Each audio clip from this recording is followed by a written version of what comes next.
Hola Mercedes, buenas noches. Hola, profe, buenas noches, ¿cómo estás? Bien, gracias a Dios, bien. ¿Cómo has estado? Ay, profe, con una migraña horrible. ¿Verdad? Ay, ay, ay. Yo ¿Ya sufro has, de eso. sí? Mm. ¿Ya has tomado algo o qué? Pues hoy no he tomado absolutamente nada porque no quiero tampoco como que abusar de los medicamentos, pero bueno, me va a tocar ahorita de dormir tomarme algo. Claro, sí. Bueno, ojalá te recuperes pronto. Gracias, profe. ¿Cómo están los demás? ¿Qué tal? María José, ¿cómo estás? Hola, profe, buenas noches. Bien, sí, señor. Gracias a Dios. Feliz noche para todos.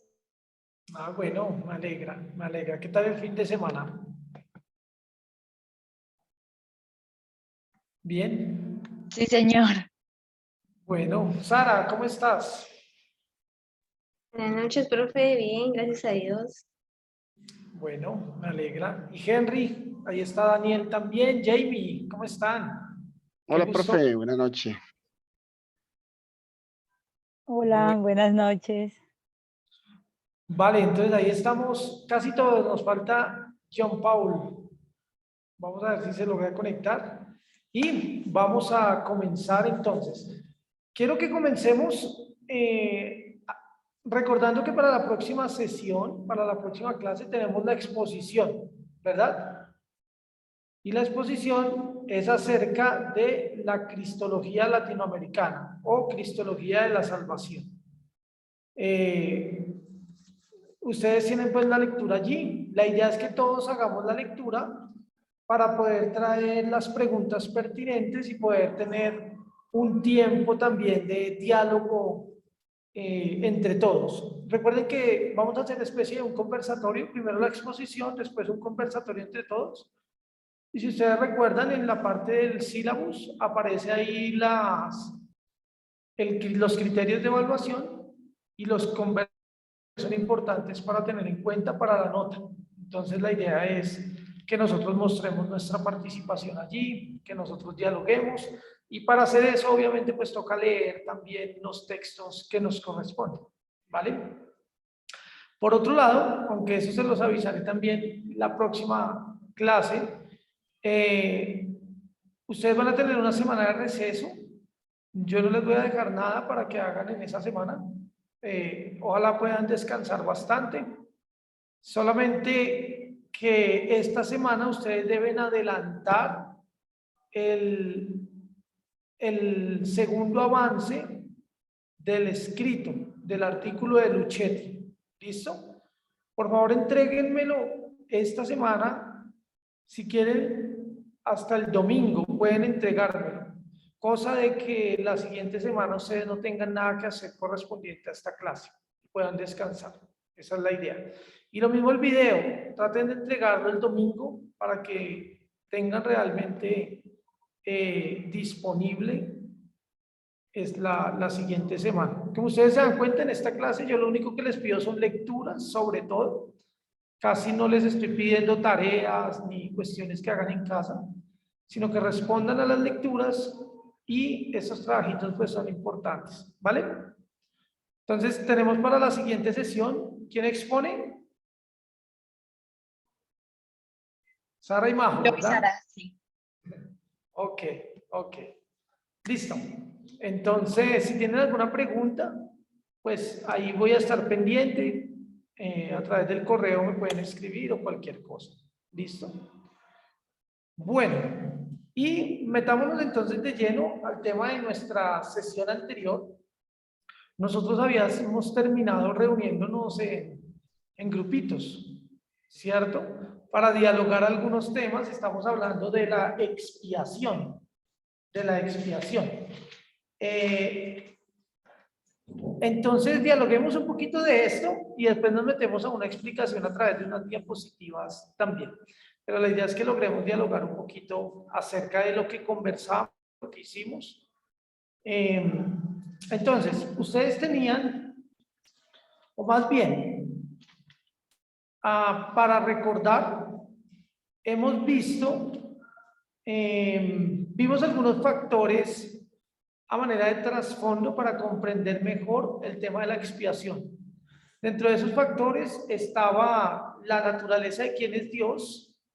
Vimos que Dios es un Dios santo y justo, por lo tanto es un Dios que ama lo bueno y odia literalmente lo que hace parte de la injusticia o del pecado. En segundo lugar, vimos que hay ese Dios con ese tipo de naturaleza ha generado unas normas y una ley que corresponden precisamente a esa naturaleza divina. Esa naturaleza divina se ve reflejada en lo que Dios desea que el ser humano haga. Y eso está estipulado en las normas o en la ley. Ustedes pueden ver, por ejemplo, que dice, no matarás, no cometerás adulterio, no cometerás falso testimonio. Eso hace parte también de responde a lo que es la naturaleza santa y la naturaleza de aversión que Dios tiene hacia el pecado. Vimos también que en cuanto a la condición humana, la jamartiología, el ser humano es completamente depravado, está en una condición de depravación total. Esto no significa que el hombre no pueda hacer algo bueno, sino que todo lo que hace no puede ser validado para alcanzar la salvación. En ese sentido, está totalmente corrompido. Estas cosas cuando se confluyen, comenzamos a percibir la necesidad de la expiación, ¿sí? El tema de Cristo en la cristología también juega un papel importante en el tema de la expiación, porque el Cristo o el Jesús humano es quien se identifica con el humano para poder ser salvado. Y lo mismo el Cristo divino es quien obligatoriamente tenía que ser para generar la eficacia de la salvación. Y finalmente terminamos con algunos sistemas del Antiguo Testamento explicando que la expiación se tiene que entender desde un contexto veterotestamentario donde juega un papel relevante los sacrificios y el sacerdocio en el Antiguo Testamento. Vimos, por ejemplo, que, ¿recuerdan cómo se llama la tapita del arca? Cafar. Cafar, en hebreo es cafar. Y lo que traduce en nuestras Biblias es el propiciatorio. El propiciatorio es el lugar donde se rocía la sangre del cordero para expiar los pecados del pueblo de Israel. El kafar significa literalmente propiciar o expiar. Eso es lo que significa. Ahí terminábamos y luego veíamos algunas cuestiones de cómo se ve también reflejado la expiación, tanto en los evangelios como en las cartas de Pablo, ¿sí? Y luego vimos, luego vamos a ver más bien, ya una cuestión del significado un poco más complementario de la expiación. Entonces, ustedes tenían el tema de las enseñanzas del Nuevo Testamento y había dos personas que tenían los evangelios. ¿Quiénes eran? Sara, ¿y quién más? ¿Con quién estabas? Daniel. Daniel. Entonces, si les parece, nos pueden comentar un poco de qué se trató esa parte, por favor.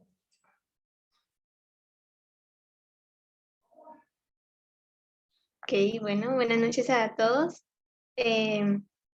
Así resumidamente resumido,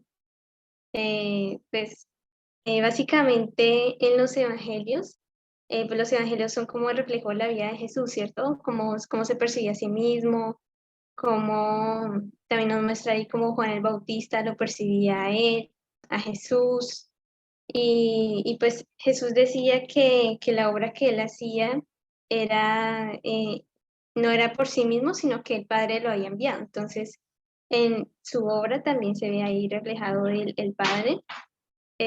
Por segundo aspecto, se ve a él, ve su sacrificio como, bueno, su muerte como un rescate. El versículo que lo, como digo, bueno, el versículo es Mateo 20:28 dice, como el Hijo del Hombre no vino para ser servido, sino para servir y para dar su vida en rescate por muchos.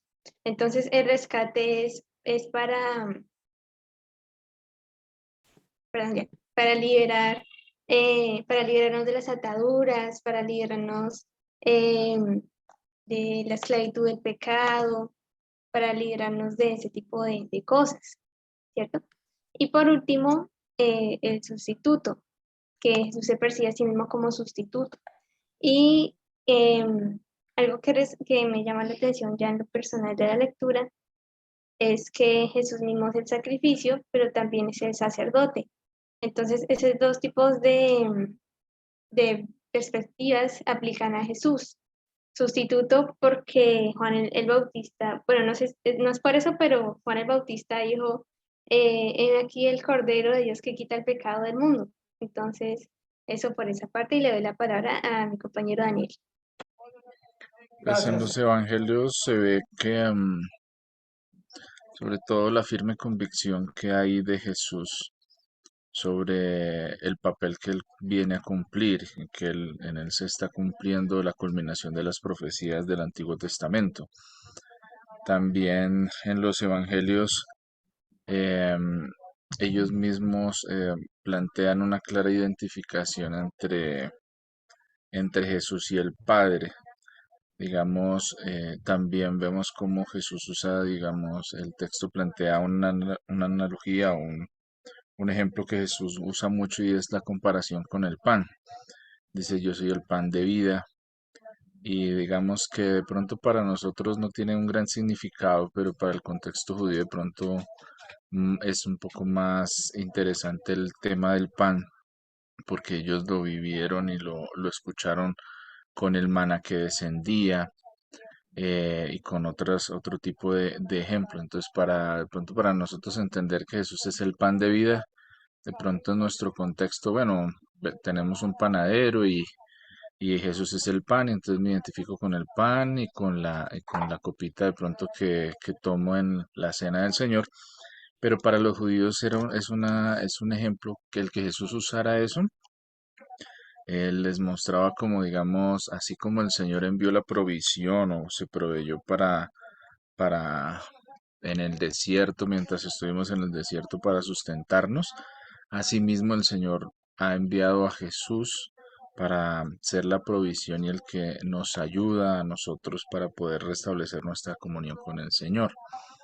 Entonces, digamos que también otra de las cosas que plantea los evangelios, dentro de eso es que muestran a un Jesús que se ofrece a sí mismo, ¿sí?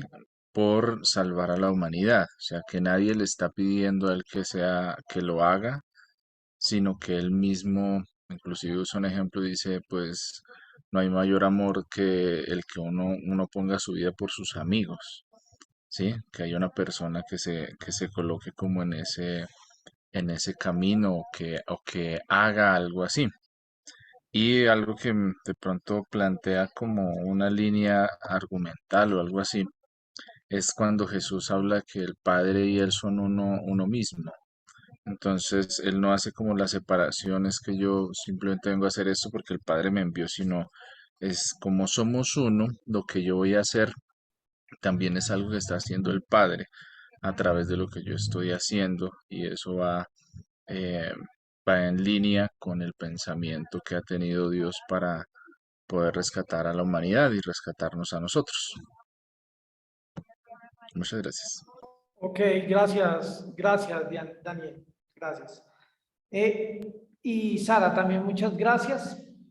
Aquí el autor quiere plantear el tema de la expiación en tanto cómo Jesús se veía y cómo el evangelista veía a Jesús, ¿sí?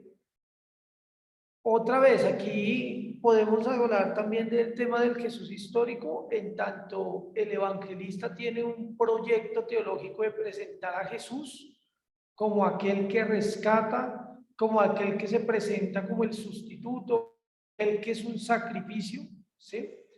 Eso hace parte de la teología del Nuevo Testamento. Eso hace parte de la teología del evangelista. Recordemos que esto hace parte del significado de los acontecimientos que relatan o que acaecieron en el siglo I, ¿vale? Pero a través de eso es como se nos llega o está mediada la revelación de Dios. El caso son él plantea estas 4 proposiciones. Jesús se veía como el siervo sufriente, porque en él se percibe que es el cumplimiento de la profecía de Isaías 53 del siervo sufriente. Si es siervo sufriente es porque sufre por alguien, ¿sí? Jesús también veía su muerte como el rescate de muchos, rescate en tanto que había personas que necesitaban ser rescatadas, ser salvadas.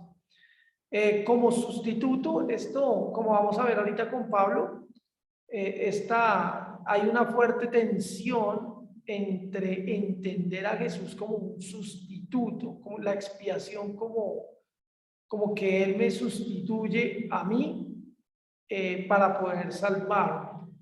Y pues el tema del sacrificio, creo que es como ya hemos hecho también bastante énfasis allí de cómo Jesús se percibe o lo percibe el evangelista como ese cordero, como dijo Sara, que ese cordero que simbólicamente pues tiene toda una carga sacerdotal, ¿no?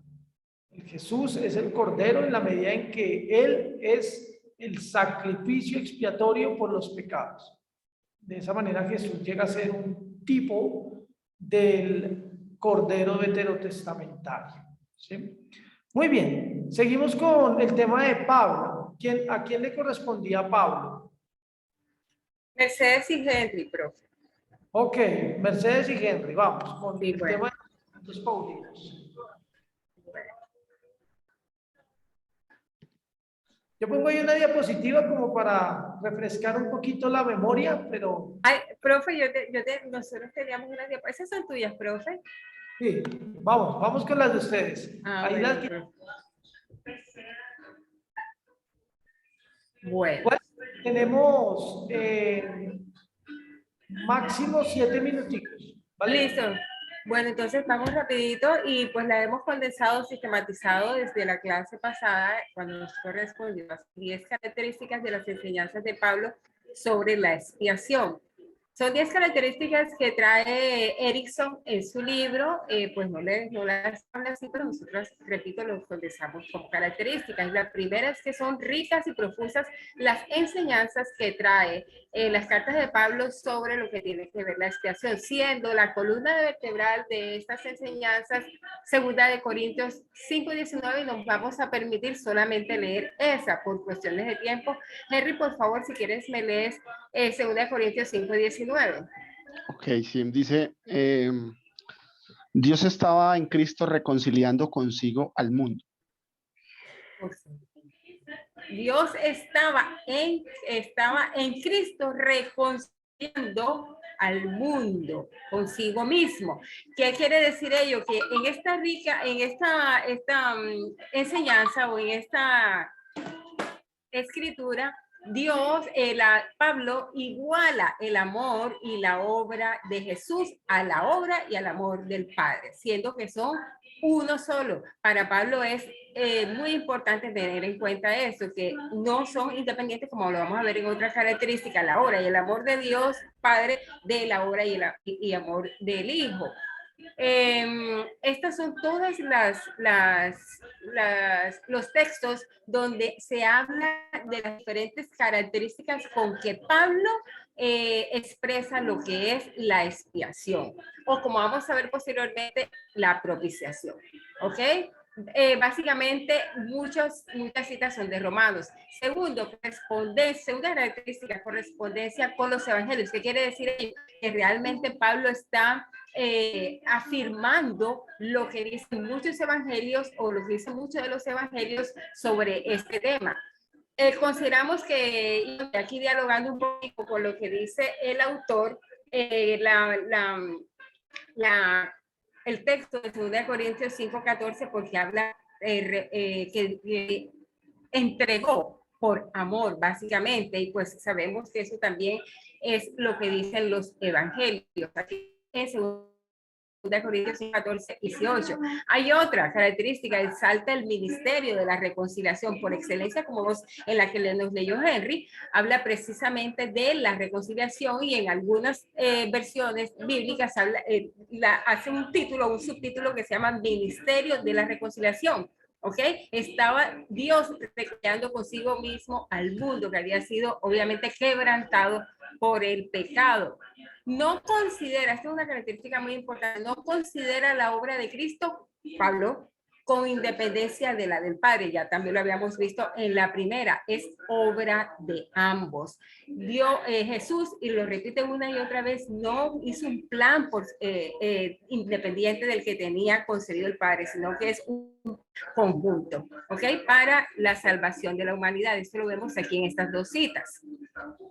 Otra característica es un amor intercambiable. Pues el profesor estaba haciendo referencia un poco de eso. Jesús se entregó a sí mismo, el Padre no escatimó obviamente al Hijo para entregarlo por nosotros. Pero Dios también, como Dios Padre, también se entrega, pero Jesús también, él mismo entregó su vida, dice pues obviamente la palabra, que él no se la quita, sino que él la entrega. Y pues Pablo lo refiere en Efesios 5:2.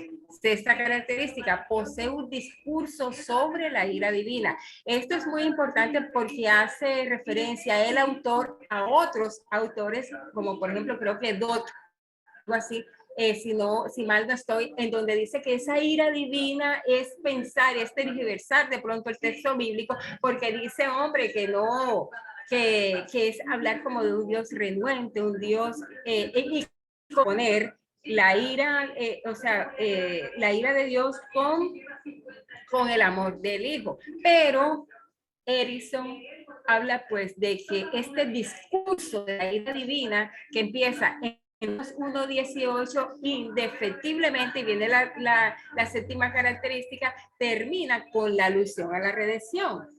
Entonces el amor supera esa condenación. Entonces no habría por qué hablar de ese Dios renuente, ese Dios agresivo, para justificar de pronto la expiación. Sugiere la expiación según otra característica. Pues aquí la sangre de Cristo ofrenda más allá de la muerte. Estábamos hablando precisamente de eso. Henry pues hizo una alusión a eso cuando él me decía que esto que era como un símbolo, y pues nosotros normalmente decimos la sangre es obviamente el sinónimo del sacrificio, pero no, aquí Miller Erickson dice que es más que ese derramamiento físico, es el derramamiento de la sangre por el perdón de los, pero de una manera, como decía pues mi compañero Henry, es simbólica. Hace referencia, novena, a la maldición por nosotros, ¿ok? En otra parte del libro, pues habla Miller Erickson que desarrollará este tema para decir que en lugar de nosotros, no solamente por nosotros, sino en lugar de nosotros, ¿ok? Obviamente esto está claramente establecido en Gálatas 3:13, dice quien murió, se hizo maldición por nosotros. Y por último, la décima, la muerte de Cristo fue necesariamente propiciatoria. Esta discusión no es pasiva. Algunos autores, pues de los que menciona en la parte de las páginas de la 820, de la 820 a la 825 que nos tocó, nos correspondió, pues dicen de que era expiatoria y no propiciatoria. Y Erickson dice que obviamente que es esencialmente o necesariamente propiciatoria, es decir, Cristo murió para aplacar la ira de Dios contra el pecado, y como dijimos anteriormente, no quiere decir esto, obviamente se repite, que sea un Dios malo con la humanidad, ni un Dios agresivo, ni un Dios renuente a su bondad o a perdonar a la humanidad, o a congraciarse con la humanidad, utilizando esta palabra, sino una ira que se aplaca, pero con un discurso final de redención. No es, obviamente tergiversar el texto bíblico. Aplacar la ira significa entonces el llegar al objetivo último de Dios o de Jesús, que lo consiguió. Efectivamente, el libro habla de esta palabra, dice, consiguió Jesús lo que estaba buscando, y era obviamente la salvación de la humanidad, del hombre, de la muerte espiritual. Entonces, bueno, muchísimas gracias, Henry. Por favor, si tienes pues algo que comentar. Si no, Sí, han pasado 7 minutos. Claro que sí, aquí algo muy rápido. Profe y compañeros, en todo esto que pues Mercedes nos ha expuesto a través de los argumentos que nos presenta el apóstol Pablo, se ve también toda esa intencionalidad, se ve todo, se ve todo bien planteado como Pablo lo hace, ese buen deseo y esa intencionalidad que desde un comienzo hace el Señor Jesucristo precisamente por salvar al hombre, entendiendo que era imposible que el hombre así solo se pudiera salvar, y podemos ver cómo hay toda una intencionalidad de parte, en este caso, del Señor Jesucristo, de expiar, de salvar, en este caso, al hombre, es lo que podría agregar. Gracias. Gracias.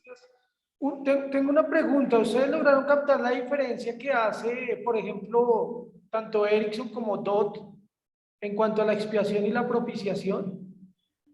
Más o menos, profe. Más o menos. Ahí lo que dije fue lo que entendí, profe. De pronto fue que no me hice entender. Qué pena. Y es que ellos hacen referencia a que la expiación, perdón, la propiciación, que es realmente lo que dice Gálatas, Gálatas 3:13 no, Romanos 3:25. Romanos 3:25 habla precisamente de aplacar. Habíamos hablado en aplacar la ira, apaciguar, que fue la palabra que utilizó Henry, me acuerdo de cuando estuvimos reuniendo. Eso es propiciar, ¿ok? O aplacar la ira. Mientras que la expiación, entonces hace referencia como al proceso total. Eso fue lo que yo entendí, profesor. No sé si de pronto, y que propiciar entonces estaría como quedando a la mitad, pero entonces dice Emilia Erickson, no, realmente lo que dice Pablo en Romanos 3:25 es que es un acto propiciatorio y no expiatorio. Sí, hay una tensión bastante fuerte porque para algunos autores estos dos términos pueden ser equivalentes, pueden ser sinónimos, pero para otros autores hacen la diferencia, sobre todo personajes como Dodd, que es un crítico bíblico, es un erudito bastante fuerte, y él hace una diferenciación porque para muchas personas hoy día resulta casi impensable llegar a creer que Dios tiene que asesinar su propio hijo para saciar su sed de ira. Eso suena fuerte, pero las personas no constantemente están cada vez más rechazando esta teoría, lo que se llama la sustitución penal, ¿sí? Prácticamente optan por esa posición. Es un Dios que está sediento de venganza, sediento y ardiendo de ira, necesita saciarse y necesita aplacar su ira. La alternativa de hacerlo a través del asesinato de su hijo. O sea, si lo ponen en esos términos, pues suena, suena fuerte, ¿no? Por eso se dice que eso es tergiversar el texto. Sí. Entonces, por eso algunas personas dicen, eso es propiciación, aplacar la ira de la justicia divina. Entonces prefieren optar por una expiación, que significa limpiar y hacer puro a otra persona, limpiarlo, ¿sí? Eso ya suena más suave. Una cosa es que yo muera para limpiarte a ti y otra cosa es que yo muera para saciar a mi papá de la sed de la venganza que quería. Entonces, ¿hacia dónde está dirigida la muerte? La muerte de Jesús, en última, ¿a quién afecta? ¿Te afecta a ti para limpiarte o afecta al Padre para saciarlo?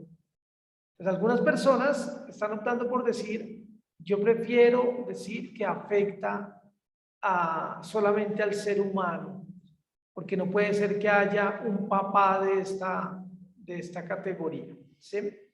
Básicamente es esa como el debate entre esto. Muy bien, muchas gracias Mercedes y Henry también, muchas gracias. Seguimos entonces con el tema del significado básico de la expiación. Entonces me imagino que allí estaba ya María José, John Paul y Jamie, ¿verdad? Muy bien. Bueno, Entonces, qué pena, profe. En este Profe, caso yo no estuve porque yo tuve problemas de conectividad ese día.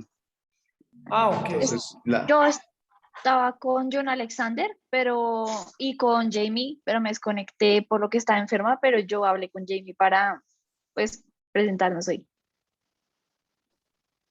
Vale, súper. Pues si lo tienen, o sea, ¿tienen para presentar algo? Sí, adelante, adelante.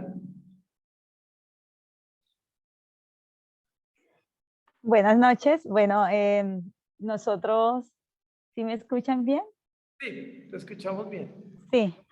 En el significado básico de la expiación hay cuatro puntos.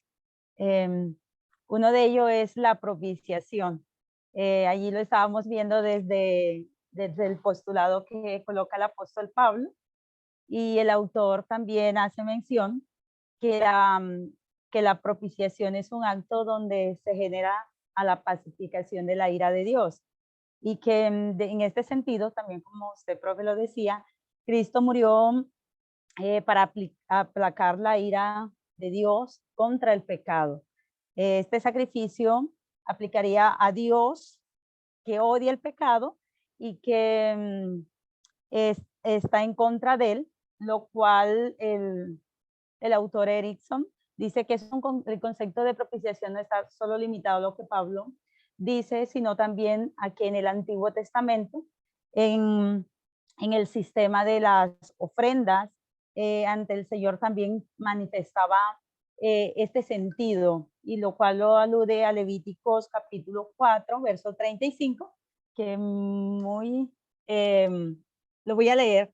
Dice, y le quitará toda su grosura, como fue quitada la grosura del sacrificio de paz, y el sacerdote le hará arder en el altar sobre la ofrenda encendida a Jehová. Y hará el sacerdote expiación de su pecado que habrá cometido, y será perdonado. En este sentido, también este versículo bíblico muestra en esta declaración que la ofrenda tanto provee el perdón, y por causa de esta ofrenda también propicia la pacificación de la ira de Dios. En la parte de cuando se mencionaba lo que los compañeros decían, el autor hace mención a la ira como, bueno, en el escrito griego es orge. Entonces, muestra la evidencia como la muerte de Cristo fue propiciatoria en cuanto a la propiciación. En cuanto a la sustitución, Cristo murió por nuestros pecados y tomó nuestro lugar. Aquí el autor también muestra como dos posturas, y es que Cristo toma nuestro lugar cargando nuestra iniquidad, y las evidencias también se marcan en Isaías capítulo 53, verso 6 y verso 12. En el 6 dice que él cargó, él cargó el pecado de todos nosotros. Y el verso 12 dice que fue contado con los pecadores habiendo llevado el pecado. También esto lo hace mención, como decía Sara en Juan 1:29, que el Cordero de Dios que quita el pecado del mundo. Pablo en Corintios capítulo 5, verso 21. Y Gálatas también lo hace mención, Hebreos y Pedro. Entonces, en esta idea, estos pasajes indican que Cristo cargó nuestros pecados, y que los pecados fueron transmitidos y transferidos de nosotros a Cristo. En la sustitución también se manifiesta que otra evidencia son las preposiciones que se asignan en ese vínculo de la conexión de la obra de Cristo y el pecador y nosotros, como la propiciación anti, que significa en lugar de, y la propiciación or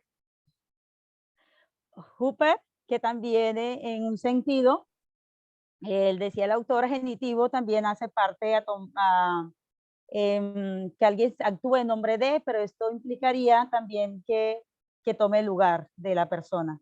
Entonces, al final de estos dos, la parte de la sustitución, me gustaba mucho que también el autor decía que independientemente de las proposiciones y algunos ejemplos que se muestran en las escrituras, la Biblia, hay unas partes en las que no se utiliza, pero deja claro el sentido de que Cristo es el que sustituyó, tomó nuestro lugar, haciéndose la parte de la sustitución. Entonces, para las ofrendas del sacrificio y el otro punto se lo dejo a María José. Bien, también en los significados básicos que daba sobre la expiación el autor, hablaba también del sacrificio. En esta parte de la lectura, el autor hace referencia al significado básico de la expiación y para ello podemos ver el concepto de sacrificio y en Hebreos 9, del 6 al 15, si no estoy mal, dice que Jesucristo se vincula con el día de la expiación en el Antiguo Testamento. Allí es muy interesante lo que dice el autor porque como el sumo hace referencia como significándose o haciendo referencia al sacerdote, cuando el sumo sacerdote va al lugar santísimo a entregar el sacrificio, pero este sacrificio es distinto, pues no se provee el sacerdote de sangre de un cordero, sino de su propia sangre. Sabemos que los sacrificios en el Antiguo Testamento tenían un significado limitado, sin embargo, el sacrificio de Cristo es que los del Antiguo es, señora, se refiere a que el sacrificio de Cristo tiene una redención eterna, no limitada, como los que se veían en el Antiguo Testamento. También podemos ver que otra diferencia entre estos sacrificios del Antiguo Testamento y el de Cristo es que los del Antiguo Testamento ocurrían frecuentemente, o sea, varias veces. Una persona lo tenía que estar realizando varias veces y también, si no estoy mal, en el Antiguo Testamento vemos al sacerdote que entra al lugar santísimo, pero no lo hace una vez y por siempre, sino tiene que ir varias veces. En cambio, el sacrificio de Cristo fue una vez y para siempre, y en redención de los pecados, pues, de toda la humanidad. También podemos ver en Hebreos 10:11 que nos dice que Cristo se ofreció una vez y para siempre, un solo sacrificio para todos los pecados. El autor relaciona el sacrificio del Antiguo Testamento con el sacrificio de Cristo, dándonos a entender que Cristo murió para santificarnos a todos mediante su sangre, su propia sangre, y se nos llama a vivir y a soportar los mismos abusos que Él soportó por nosotros. Ahí sí me gustaría, profe, que me aclararas un poco porque el autor solo menciona esto y no dice más, dice, y se nos llama a vivir y soportar los mismos abusos que Él soportó por nosotros. No dice más y me gustaría que explicaras un poco acerca de por qué se refiere a los mismos abusos que Él soportó, pues creo yo que no lo hacemos. También un aspecto importante y especial del sacrificio de Cristo es que Jesús, a diferencia del Antiguo Testamento, fue el sacerdote y la víctima del sacrificio al mismo tiempo, como mencionaba más adelante, mencionaban antes, no me acuerdo quién, si Mercedes o Sara, pero mencionaban que fue el sacerdote y la víctima al mismo tiempo en el sacrificio. Es decir, fue el mediador del mismo sacrificio de él mismo. En el Antiguo Testamento vemos que sí eran dos actores, obviamente, el sacerdote y el cordero que era sacrificado por el pecado de los demás, mientras que en el sacrificio de Jesús podemos ver que era solo Cristo. Y aún es el sacerdote que intercede por nosotros a la diestra del Padre. Esto lo vemos en Romanos 8:34. También podemos ver como uno de los significados básicos de la expiación como la reconciliación. Este es un punto, a mi parecer, esperanzador y reconfortante para nosotros como creyentes, pues aquí se acaba la barrera de enemistad, se pone fin o se acaba la barrera de enemistad que hay entre la humanidad y Dios. El autor dice que existen defensores que hablan sobre la reconciliación y dicen que es la obra única de Dios mismo. La reconciliación primero podemos verla como que Dios, sin indicios de hostilidad, decide ser el que obra en producción de la obra de reconciliación frente a la humanidad. También bíblicamente podemos ver que la reconciliación de los gentiles es gracias al rechazo de Dios a los judíos. En el rechazo de los judíos es que Dios toma la iniciativa frente a nosotros los gentiles. Entendemos que la reconciliación es un acto directamente de Dios. Recibimos un trato especial de Dios, es decir, su favor. Es muy importante que los seres humanos nos volvamos hacia Dios, pero no más importantes, no es más importante que la obra principal, que es que Dios vuelva su amor hacia nosotros como seres humanos. Esto así muy resumido podemos ver acerca de la reconciliación y del sacrificio. Ok, bueno, muchas gracias. Gracias. Creo que pues abarcamos lo más importante. Ahí están los cuatro conceptos que él propone. Y digamos que podemos concluir con algo, y es que la expiación puede ser el resultado de una comprensión más holística es decir, lo que significa la expiación puede ser más bien el conjunto de varias significaciones de diferentes términos, ¿sí? Uno podría decir, la expiación es sacrificio, sí, es sacrificio. La expiación es sustitución, sí, es sustitución. Pero entonces, ¿qué es? ¿Sacrificio o sustitución? ¿O es reconciliación o es propiciación? Y lo que está proponiendo aquí Millar Erickson y otros autores también es que nosotros debemos entender holísticamente este concepto de expiación. Es decir, es un conglomerado, un conjunto de conceptos que evocan hacia un solo significado, y esto es lo que llamamos expiación. En la expiación experimentamos el sacrificio de Cristo y eso hace parte de la expiación.